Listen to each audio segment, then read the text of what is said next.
If we look at our education system here in South Africa, it is quite clear that apartheid is still alive. It's just that apartheid has changed costume and looks more appealing to us who are clueless when it comes to actually identifying things that are against us.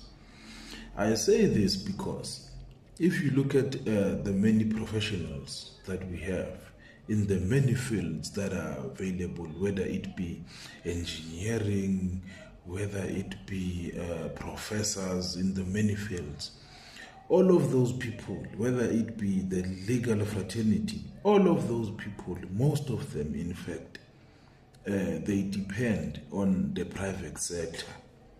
So they all go to school and they get all that large education, but at the end of the day, they still depend on the private sector largely for them to get employment.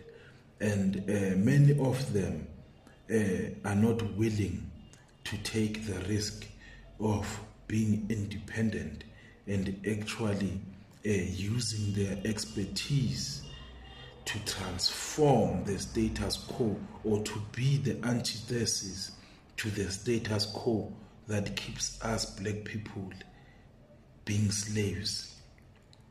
If we can take a look, for example, at the amount of doctors that we have, but we look at how that helps us in our communities, it basically does not help us because most of the people who become doctors move out of the communities and go and live in the white suburbs.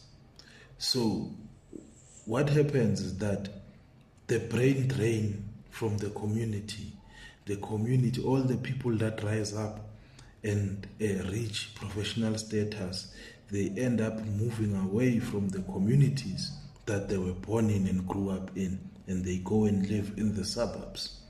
So that means that the communities that we live in are basically cesspools, and whoever makes it out never goes back. So we are living in places that were meant to have no future.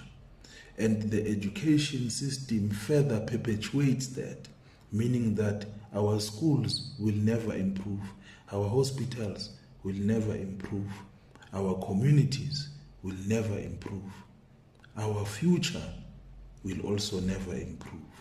Facts.